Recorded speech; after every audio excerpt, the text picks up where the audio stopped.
सत्य समाचार, तटस्थ समाचार, समाज बदल्ने हाम्रो अभियान। नमस्कार, यो हो टाइम समाचार। म वीरेन्द्र मन्सुर गरौँ। मध्य प्रदेशका मुख्य न्यायाधिवक्ताद्वारा राजीनामा सम्बन्धी प्रसङ्गबाट। मध्य प्रदेशका मुख्य न्यायाधिवक्ता दीपेन्द्र झाले आफ्नो पदबाट राजीनामा गरेका छन्। उहाँले मुख्यमन्त्री लालबाबु राउतलाई शनिबार राजीनामा बुझाएका छन्। मध्य प्रदेश गठन भएदेखि नै प्रमुख न्यायाधिवक्तामा नियुक्त भएका झा शनिबार नै जनता समाजवादी पार्टीमा प्रवेश गरेका छन्। जसपाका अध्यक्ष उपेन्द्र यादवले झालाई पार्टी प्रवेश गराउने कार्यक्रम रहेको छ। प्रमुख न्यायाधिवक्ता रहँदा झाले सङ्घीय सरकारसित प्रदेशको अधिकार हुने निरन्तर कानुनी लडाईँ गरिरहेका थिए। उनकै सक्रियतामा सर्वोच्च अदालतमा मध्य सरकारले सङ्घीय सरकार विरुद्ध करिब 8वटा मुद्दा दर्ता गराएको थियो। झा महोत्तरीको क्षेत्र नम्बर 3बाट प्रतिनिधि सभा निर्वाचन लड्ने तयारीमा छन्। झाले मुख्यमन्त्री राउतलाई भेटेर राजीनामा दिइसकेको र जसपा प्रवेशको तयारी भइरहेको बताउनुभयो। नेकपा एमालेका केन्द्रीय सचिव रघुवीर महासेठले नेकपा एमालेका अध्यक्ष केपी शर्मा ओलीको पालामा मधेसमा अमूल परिवर्तन गरेको बताउनु भएको छ। शनिबार एमाले निकट नेपाल प्रगतिशील प्राध्यापक सङ्घको दोस्रो सम्मेलनको उद्घाटन गर्दै उहाँले कुरा बताउनु भएको हो। उहाँले मध्य प्रदेशको शिक्षा सुधारमा नेकपा एमालेले निकै मेहनत गरेको बताउँदै ओली सरकारको पालामा मधेसमा निकै परिवर्तन भएको दावी गर्नुभयो। प्राध्यापकहरूले मध्य प्रदेशको उच्च शिक्षा अति राजनीतिकरण भएको भन्दै गरेको चिन्ताप्रति उहाँले एकमतता समेत जनाउनुभयो। सम्मेलनमा मध्य प्रदेशमा उच्च शिक्षा कार्यपत्र प्रस्तुत गर्दै शैक्षिक संस्थाहरू राजनीतिक षड्यन्त्रका अखाडाका रूपमा स्थापित भएको प्रति प्राध्यापकहरूले चिन्ता व्यक्त गरेका थिए। सशस्त्र प्रहरीले नक्कली नोट बनाउने कागजात सहित सर्लाहीबाट एकजनालाई नियन्त्रणमा लिएको छ। सशस्त्र प्रहरीले नक्कली नोट बनाउने कागजात सहित सर्लाहीबाट एकजनालाई नियन्त्रणमा लिएको हो।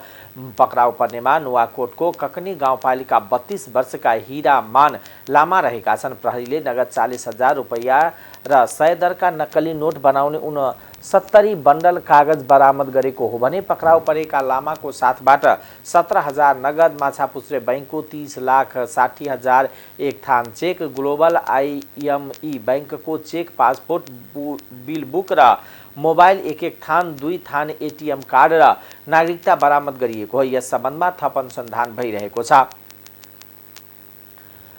नेपाली कांग्रेस प्रदेश सभा क्षेत्रीय कार्य समिति बाराले निर्वाचन क्षेत्र नम्बर 4 को लागि प्रत्यक्ष र समानुपातिक तर्फको दावेदार उम्मेदवारहरूको नाम सिफारिस गरेको छ। बसेको क्षेत्रीय कार्य समितिको बैठकले प्रत्यक्ष तर्फ 9 जना र समानुपातिक तर्फ 18 जनाको नाम सिफारिस गरेको हो। जसमध्ये प्रत्यक्ष तर्फ नवराज त्रिपाठी, श्यामबाबु गुप्ता, ओम कृष्ण कार्की, छविलाल शर्मा, नारायणी राज माझी, कपिल देव यादव, शोभा लामा, टीकाराम पौडेल र राजु पौडेल रहेका छन्। त्यसैगरी समानुपातिक तर्फ महिला जनजातिबाट रेणु श्रेष्ठ, राम बहादुर अधिकारी, गीता कुमारी शर्मा, अल्पसंख्यक तर्फ ठगई ठाकुर हजाम र अफरोज आलम अंसारी, ब्रिजमान चौधरी, राधा देवी शाह, भीमा देवी शर्मा, दुर्गा रिजाल, हेमन्त ओझा, मुन्नी कुमारी पाठक, रोहित प्रसाद यादव, जोगेन्द्र हजरा, संगीता देवी कोइरी, महेन्द्र राउत, विनोद मण्डल, मीना ढकाल र राजन खरेल रहेका छन्।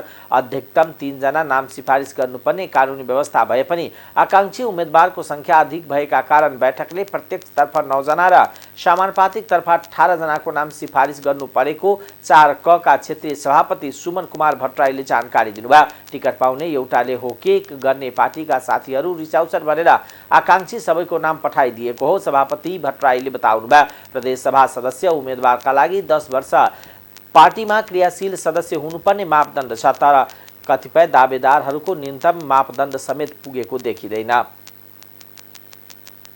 2 वर्ष अघि रूपन्देहीको साल झण्डी स्थित फायर लाइन जंगलमा एक महिलाको हत्या गर्ने व्यक्ति पक्राउ परेका छन्। 2077 साल फागुन 10 गते गुल्मी अखरवाङ घर भई रूपन्देहीकी तिलोत्तमा बस्ने 34 की बसन्ती भनिने धनकुमारी अर्यालको हत्या गर्ने कपिल वस्तुको शिव राजनगरपालिका वार्ड नम्बर 7 बस्ने काशीराम मुराउ पक्राउ परेका हुन्। अनैतिक सम्बन्धका कारण मृतक अर्यालको पेटमा गर्भ बसेपछि काशीरामले उनको हत्या गरेको प्रारम्भिक अनुसन्धानबाट खुलेको इलाका प्रहरी कार्यालय साल झण्डीका प्रहरी निरीक्षक जगन्नाथ मरासिनीले जानकारी दिनुभयो। प्रहरीका अनुसार मृतक अर्याललाई मुराउले घाँटी थिचेर हत्या गरेको जंगलमा रुखमा बाँधेर छाडेका थिए। शव गलिसकेको अवस्थामा अर्यालको शव भेटिएको थियो। उनको 2 वर्ष अघि नै अन्त्येष्टि गरिएको थियो। राष्ट्रपति विद्यादेवी भण्डारी काजी कालू पाण्डे काजी तुलाराम पाण्डे स्मृति प्रतिष्ठानद्वारा काजी तुलाराम पाण्डेको स्मृतिमा आयोजित स्मृति सभामा उपस्थित भई उहाँप्रति श्रद्धाञ्जली अर्पण गर्नुभएको छ। काठमाडौँको बसन्तपुरमा आयोजना गरिएको काजी तुलाराम पाण्डेको 254औं स्मृति सभामा राष्ट्रपति भण्डारीले पाण्डेको तस्बिरमा माल्यार्पण गरी श्रद्धाञ्जली अर्पण गर्नुभयो। काजी तुलाराम पाण्डे नेपाल एकीकरण अभियान सुरु गरेका शाहवंशीय राजा पृथ्वीनारायण शाहको सैन्य सारथी हुनुहुन्थ्यो। तुलाराम पाण्डे पृथ्वीनारायण शाहको सेनापति काजी कालू पाण्डेको भाइ हुनुहुन्थ्यो। नेपाल एकीकरण अभियान अन्तर्गत विक्रम सम्वत 1825 असोज 14 गते चतुर्थी इन्द्र जात्राका दिन कान्तिपुर हमलाका क्रममा तुलाराम पाण्डेको काठमाडौँको बसन्तपुर स्थित तुलजा भवानी मन्दिर परिसरमा निधन भएको हो। सो समारोहमा इतिहासकार प्राध्यापक दिनेश राज पन्थले नेपाल एकीकरण अभियन्ता तत्कालीन राजा पृथ्वीनारायण शाहको सैनिक सारथीको रूपमा रहेर काजी तुलाराम पाण्डेले नेपालको एकीकरणमा ठूलो योगदान पुर्याउनु भएको स्मरण गर्नुभयो। पाण्डेको बारेमा अनुसन्धान गर्नुभएका डाक्टर कृष्ण कुमार पाण्डेले पृथ्वीनारायण शाहले एकीकरणका क्रममा आक्रमणको योजना बनाउनु भएका रणनीतिक रूपले महत्त्वपूर्ण विभिन्न स्थानमा साथ दिएर काजी तुलाराम पाण्डेले नेपाललाई एक ढिक्का बनाउने काममा ठूलो सहयोग पुर्याउनु भएको बताउनुभयो। सो प्रतिष्ठानका अध्यक्ष पवन बहादुर पाण्डेले देशका लागि युद्ध गर्दा गर्दै वीरगति प्राप्त गर्नुहुने काजी कालू पाण्डे र काजी तुलाराम पाण्डे नेपालका वीर योद्धा हुनुहुन्थ्यो बताउनुभयो। प्रधानमन्त्री एवं नेपाली कांग्रेसका सभापति शेरबहादुर देउवाले गुणस्तरीय स्वास्थ्यलाई सरकारले प्राथमिकतामा राखेको बताउनु भएको छ। नेपाली कांग्रेसको शुभेच्छुक संस्था प्रजातन्त्रवादी चिकित्सक संघले लैनचौरको बैंकवेटमा आयोजना गरेको सम्मान तथा शुभकामना आदान प्रदान कार्यक्रममा उहाँले संविधानले स्वास्थ्य र शिक्षा क्षेत्रलाई मौलिक अधिकारको रूपमा ग्यारेन्टी गरेको बताउनुभयो। आम नागरिकलाई गुणस्तरीय स्वास्थ्य सेवा प्रदान गर्न आवश्यक स्रोत साधनको अवस्थालाई सरकारले प्राथमिकता दिएको उहाँले उल्लेख गर्नुभयो। उहाँले कोभिड-19 को समयमा चिकित्सकहरूले खेलेको भूमिकाको उच्च मूल्याङ्कन गर्दै कोरोना महामारीका समयमा खटिएका चिकित्सकलाई सरकारले प्राथमिकतामा राखेको उल्लेख गर्नुभयो। सरकारले चिकित्सा शिक्षालाई सस्तो सुलभ र सबैको पहुँचमा पुर्याउन काम गरिरहेको उहाँको भनाइ थियो। प्रधानमन्त्री देउवाले ग्रामीण क्षेत्रका जनतालाई गुणस्तरीय स्वास्थ्य र सहज उपचार पाउने गरी सरकारले काम गरिरहेको बताउनुभयो।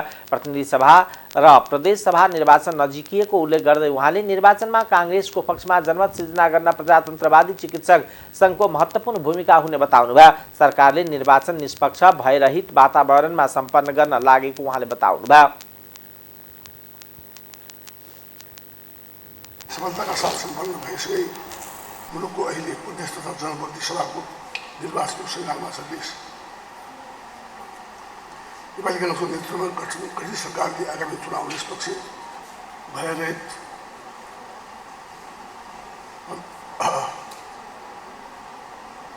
वातावरण सम्पन्न गर्न आवश्यक व्यवस्था मिलाइसकेको छ। आगामी निर्वाचनमा मुलुक सबैभन्दा ठुलो लोकतान्त्रिक दल नेपाली कांग्रेसलाई अत्याधिक मतले विजयी गराउन तपाईँ सम्पूर्ण चिकित्सक साथीहरूले आफ्नो क्षेत्रबाट आवश्यक सहयोग गर्न आवश्यक छ। खास गरी दूरदराजमा रहेका जनतालाई स्वास्थ्य सेवाको पहुँच पुर्याउन सबैले गुणस्तरीय स्वास्थ्य उपचार सेवा पुर्याई जनताको अमूल्य जीवनलाई सुरक्षित राख्न तपाईँहरूले जोड दिने आवश्यक छ।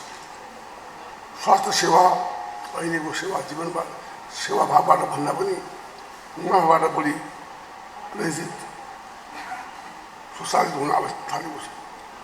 जातमा आस्था राख्ने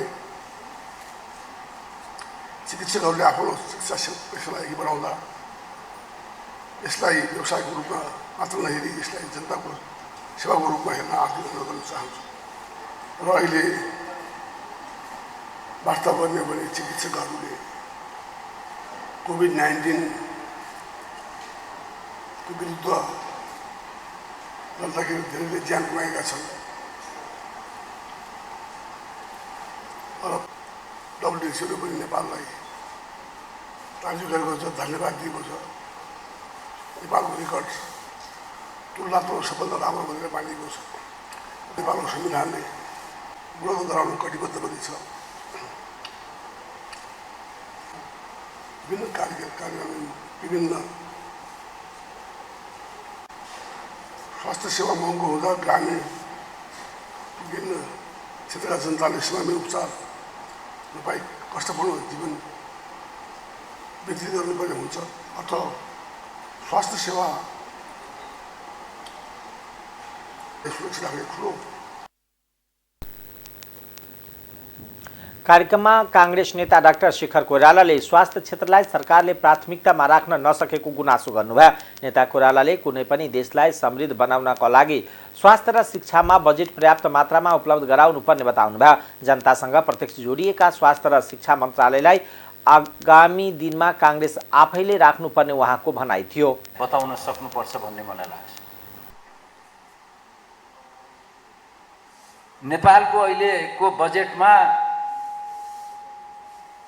शिक्षालाई 10.5% र स्वास्थ्यलाई 5.75% मात्रै बजेट राखेको छ। अनि हामी के कल्पना गर्दैछौँ भने हामी राम्रो गर्छौँ भनेर भन्दैछौँ।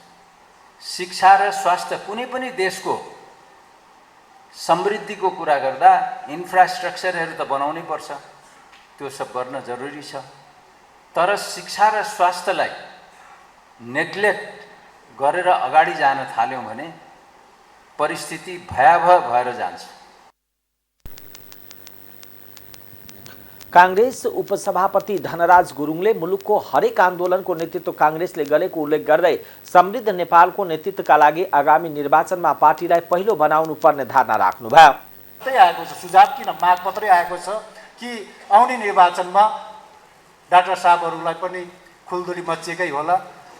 अब उहाँहरूले चाहिने समानुपातिक भनेर यहाँ भाषणमै आइसकेको छ भने मैले किन लुकाउनु पर्यो र? तर हाम्रो नेताहरू नै डाक्टर हुनुहुन्छ। यहाँ हाम्रो डाक्टर शेखर कोइराला डाक्टर साहबै हुनुहुन्छ, हाम्रै नेता हुनुहुन्छ। डाक्टर शशाङ्क कोइराला पनि डाक्टरै हुनुहुन्छ। उहाँहरूलाई नै हेरेर चित्त बुझाउने हो कि? चित्त बुझेन भने, चित्त यदि उहाँहरूकै अनुहार हेरेर चित्त बुझेन भने सधैँ सभापति यहीँ हुनुहुन्छ, फेरि तपाईँहरूकै बिचमा हुनुहुन्छ। सल्लाह गरौँला, धेरै ठुलो कुरा पनि छैन। सल्लाह गरेर त्यसलाई अब 2टा डाक्टर मात्रै किन 3टा 4टा 5वटा डाक्टरहरू थपिन पनि सकिने भयो। त्यस कारणले गर्दाखेरि यो चाहिँ नि हामी खुला नै छौँ। काङ्ग्रेसको नेतृत्व दिल चाहिँ ठुलै छ, तर चाहिँ नि अहिले जति ठुलो दिल भए पनि आखिरमा एकातिर 165 निर्वाचन क्षेत्र, अर्कोतिर चाहिँ नि 110 समानुपातिक। त्यस कारण त्योभन्दा बढाउन नसकिँदो रहेछ। यति ठुलो दिल बनाएर 10 जना जति डाक्टर साहबहरूलाई राखिदिउँ न त भन्दाखेरि पनि फेरि सिट बढाउन नमिल्दो रहेछ। डाक्टर साहबहरूलाई स्पेसल सिट भनेर संविधानमा छैन, बडो अप्ठ्यारो छ क्या। पूर्व कांग्रेसका पूर्व महामन्त्री डाक्टर शशाङ्क कोइरालाले दुर्गम क्षेत्रका जनतालाई स्वास्थ्य सेवा प्रदान गर्न प्रजातन्त्रवादी प्राध्यापक सङ्घले भूमिका खेल्नुपर्ने बताउनुभयो। आगामी मङ्सिरमा हुने लागेको निर्वाचनमा चिकित्सकहरूलाई टिकट दिएर सम्मान गर्नुपर्ने उहाँको भनाइ थियो। प्रधानमन्त्री तथा मन्त्री परिषद कार्यालयका स्वास्थ्य सल्लाहकार डाक्टर आरपी बिच्छाले वर्तमान सरकारले सबै नेपालीलाई खोपको सुनिश्चितता गरेर प्रशंसनीय काम गरेको बताउनुभयो। नेपाल चिकित्सक सङ्घका अध्यक्ष डाक्टर लोचन कार्की, प्रजातन्त्रवादी चिकित्सक सङ्घका पूर्व अध्यक्ष डाक्टर केदार नरसिंह केसी, प्रजातन्त्रवादी चिकित्सक सङ्घका महासचिव डाक्टर मुक्तिराम श्रेष्ठ लगायतले नेपालका हरेक आन्दोलनमा नेपालका चिकित्सकले खेलेको भूमिका महत्त्वपूर्ण रहेको उल्लेख गर्दै चिकित्सकलाई संसद र पार्टीका विभिन्न तहमा ठाउँ दिन आग्रह गर्नुभयो। संचार तथा सूचना प्रविधि मन्त्री ज्ञानेन्द्र बहादुर कार्कीले अन्तर्राष्ट्रिय क्षेत्रमा पुर्याउने गरी नेपालको चलचित्र क्षेत्रको विकास गर्नुपर्ने बताउनु भएको छ। नेपाल चलचित्र निर्माता संघको 16औं वार्षिक साधारण सभाका अवसरमा शनिबार काठमाडौँमा आयोजित कार्यक्रममा मन्त्री कार्कीले अहिले लाखौं नेपालीहरू रोजगारका लागि विभिन्न देशमा रहेको भन्दै नेपालको चलचित्र क्षेत्रलाई अन्तर्राष्ट्रिय क्षेत्रमा पुर्याउने गरी विकास गर्नुपर्ने बताउनुभयो। विदेशमा रहेका नेपालीहरूलाई पनि सहज रूपमा नेपाली चलचित्र हेर्न सक्ने गरी काम गर्नुपर्ने उहाँको सुझाव छ। त्यस्तै मन्त्री कार्कीले धेरै राम्रा सिनेमाहरू बनेको र आगामी दिनमा कला संस्कृति र भूगोललाई मध्यनजर गर्दै बनाई विश्व बजारमा राम्रो स्थान पाउने जिकिर गर्नुभयो।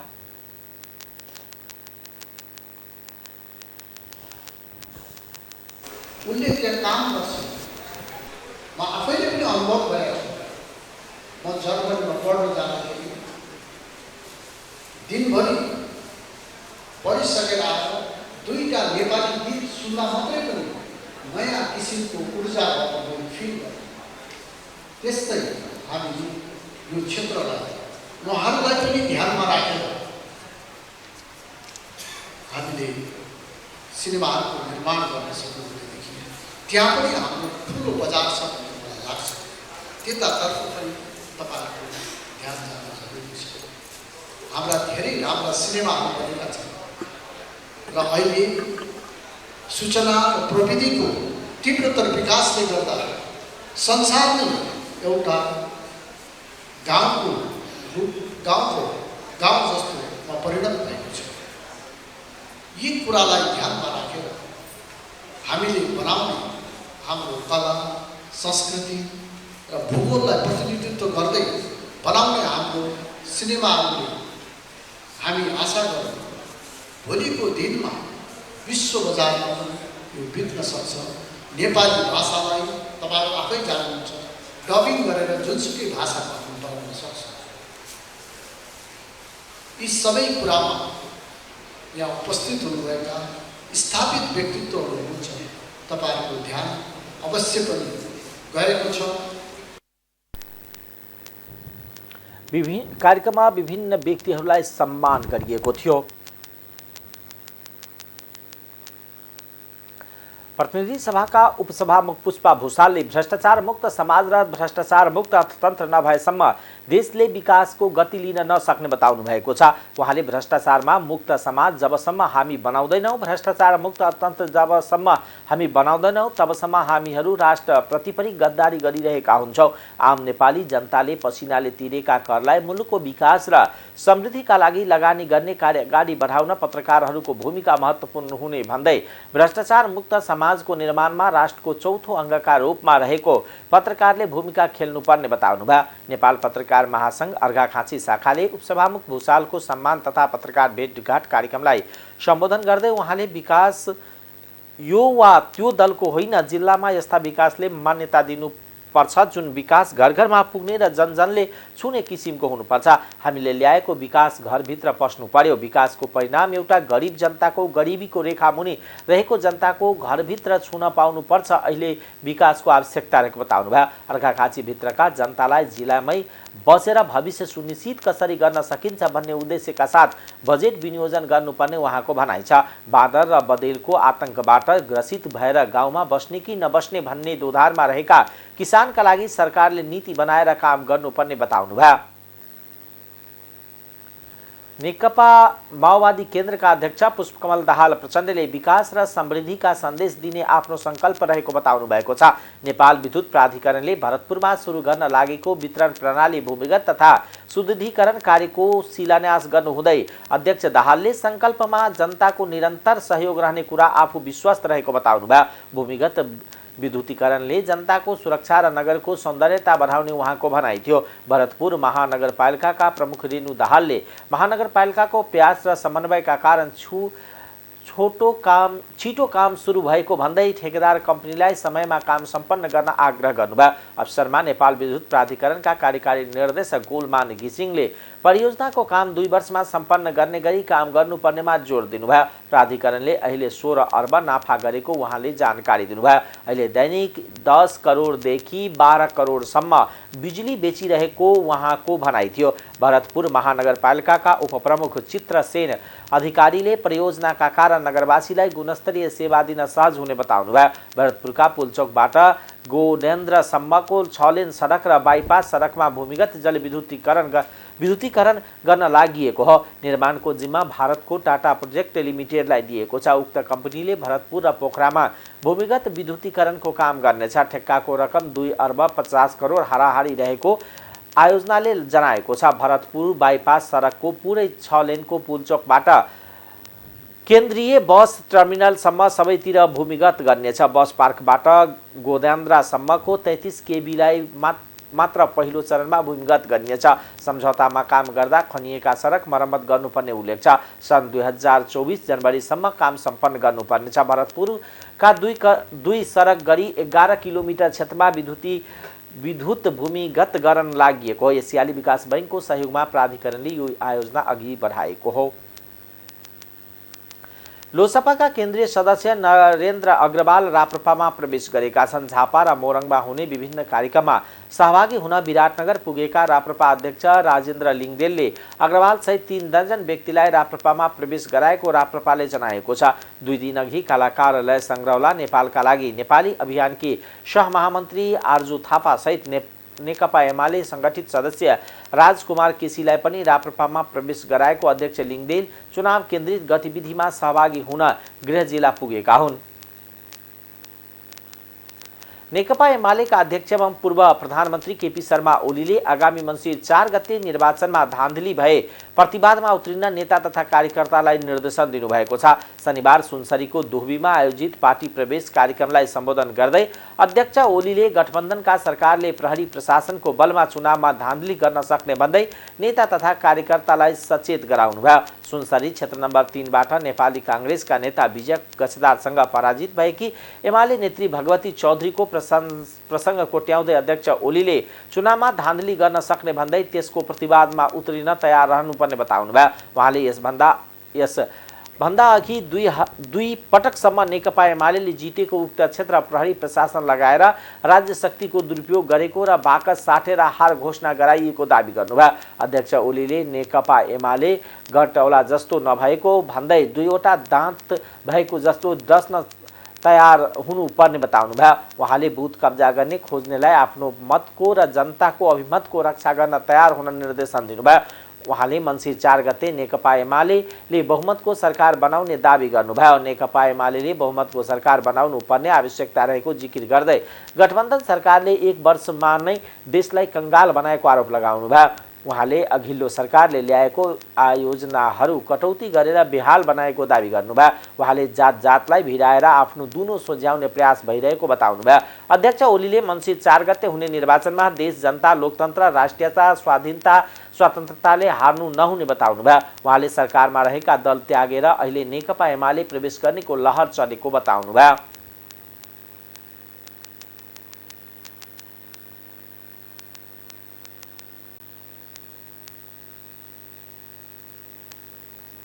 नेपाल कम्युनिस्ट पार्टी एकीकृत समाजवादी बर्दियाले आगामी मङ्सिर 4 गते हुने प्रदेश सभा तथा प्रतिनिधि सभा सदस्य निर्वाचनका लागि उम्मेदवारको नाम सिफारिस गरेको छ।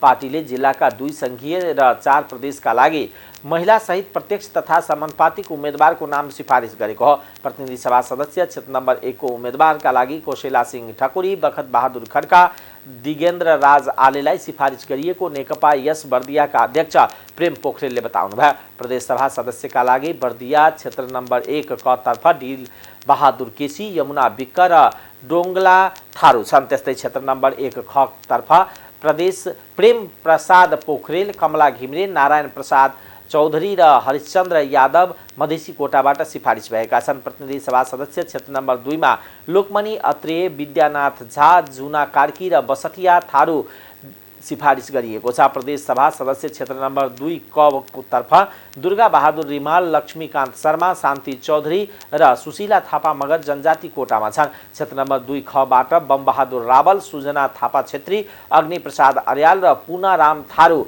सिफारिस गरिएको अध्यक्ष पोखरेलले जानकारी दिनुभयो।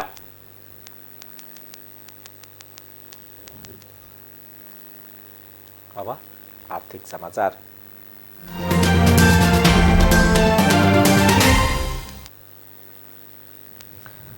धितोपत्र दोस्रो बजार ऐतिहासिक बिन्दुदेखि घट्न सुरु गरेको 1 वर्ष बितिसकेको छ। गत वर्षको भदौ 2 गते 3200 बिन्दुभन्दा माथि पुगेको ऐतिहासिक रेकर्ड कायम गरेको बजार त्यसपछि भने घट्ने बढ्ने क्रम पछिल्लो समय 2000 बिन्दुभन्दा मुनि रहेको छ। भदौ 17 गते नेप्से परिसूचक 1984.88 बिन्दुसम्म पुगेर अन्तिममा 1970.62 बिन्दुमा बन्द भएको छ। साताको कारोबारलाई तुलना गर्दा गत साताको अन्तिम कारोबार दिन भदौ 10 गतेको तुलनामा नेप्से परिसूचक भदौ 17 गते 52 अङ्क तल झरेको छ।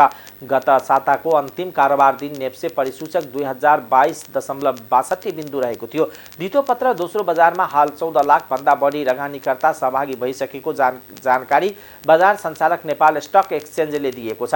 बैंक तथा वित्तीय संस्थाको ब्याज दर स्थिर रहँदा समेत लगानीको मनोबल यति बेला बढ्न सकेको छैन। सूचीकृत कम्पनी मध्ये यति बेला म्युचुअल फन्डहरूले मात्र गत आर्थिक वर्षको लाभांश वितरण गर्न सुरु गरेका छन्। अन्य कम्पनीहरूको लाभांशको पर्खाइमा लगानीकर्ता रहेको अनुमान जानकारहरूको छ। बजार सुधारका लागि सरोकारवाला निकायहरूले पहल गरिरहँदा पनि लगानीकर्ताले भने पर्ख र हेरको अवस्थामा रहेको देखिन्छ।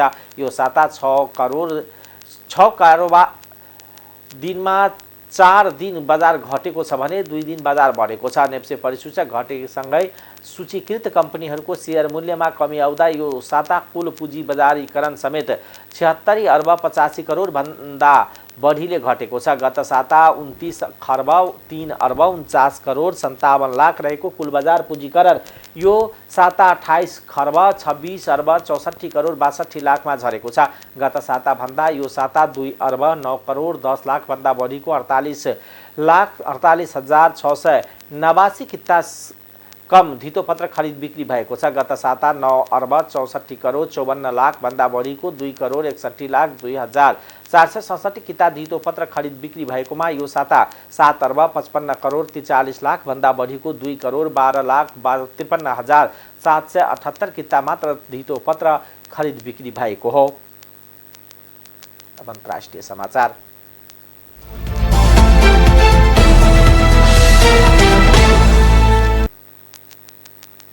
श्रीलङ्काका पूर्व राष्ट्रपति गोटाया राजपक्षे स्वदेश फर्किनु भएको छ। खराब आर्थिक सङ्कटका कारण भएको प्रदर्शन चर्किएपछि देश छाडेका उहाँ स्वदेश फर्किनु भएको हो। राजपक्षे स्वदेश फर्किएको कोलम्बो विमानस्थल अधिकारीले पुष्टि गरेको बीबीसीले जनाएको छ। राजपक्षे विमानस्थलमा उत्रिँदा मन्त्रीहरू र राजनीतिज्ञ समूहले स्वागत गरेका छन्। राजधानी कोलम्बोको राष्ट्रपति भवन र अन्य सरकारी कार्यालय प्रदर्शनकारीले कब्जा गरेपछि 73 वर्षीय राजा पक्षे देश छाडेर भाग्नु भएको थियो। श्रीलङ्का एयरफोर्सको विमानबाट मालदिप्स पुगेका उहाँ त्यहाँबाट सिङ्गापुर पुग्नु भएको थियो। सिङ्गापुरमै रहेको बेला राजपक्षले जुलाई 13 मा राजीनामा पठाउनु भएको थियो। श्रीलङ्कामा पछिल्ला वर्ष विदेशी मुद्रामा आएको गिरावटका कारण खाद्यान्न र इन्धन चरम अभाव छ। खाद्यान्न र इन्धनको मूल्यमा भएको वृद्धिपछि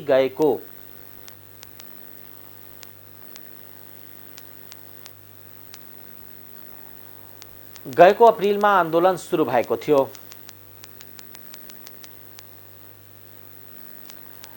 पाकिस्तानमा विगतमा केही हप्तादेखि आएको मुसलधार मनसुनी वर्षाले शताब्दी लामो रेकर्ड तोडेको छ। साथै केही प्रान्तहरूमा विगत 30 वर्षको औसत भन्दा 5 गुणा बढी पानी परेको बताइएको छ, जसबाट 1200 भन्दा बढी व्यक्तिको मृत्यु भएको छ। त्यस्तै बाढीले 11 लाख भन्दा बढी घरहरू क्षति पुर्याएको छ भने थुप्रै घरहरू बगाएको छ। थुप्रै पूर्वाधारहरू नष्ट भएका छन्। विद्यालय र अस्पतालहरू भत्किएका छन्। कम्तीमा 18,000 विद्यालयमा क्षति पुगेको छ। 1 करोड 60 लाख बालबालिका त्यसबाट प्रभावित छन्। तीमध्ये 34 लाख बालबालिकालाई मानवीय सहयोगको खाँचो रहेको युनिसेफ पाकिस्तान प्रतिनिधि अब्दुल्ला फादिनले जिनेभाको प्यालेस डेस नेसनलमा पत्रकार सम्मेलनमा उल्लेख गरेका छन्। हाल पानीजन्य घातक रोगहरू छिटो फैल्ने उच्च जोखिम छ। झाडा पखाला, हैजा, डेङ्गु, मलेरियाको सङ्क्रमण उच्च जोखिममा छ। शौचालयको अभावमा बाढी पीडितहरू खुला रूपमा दिशा पिसाब गर्न बाध्य छन्। राहत र उद्धारका कार्यहरू अगाडि बढाउन निकै कठिन भएको छ।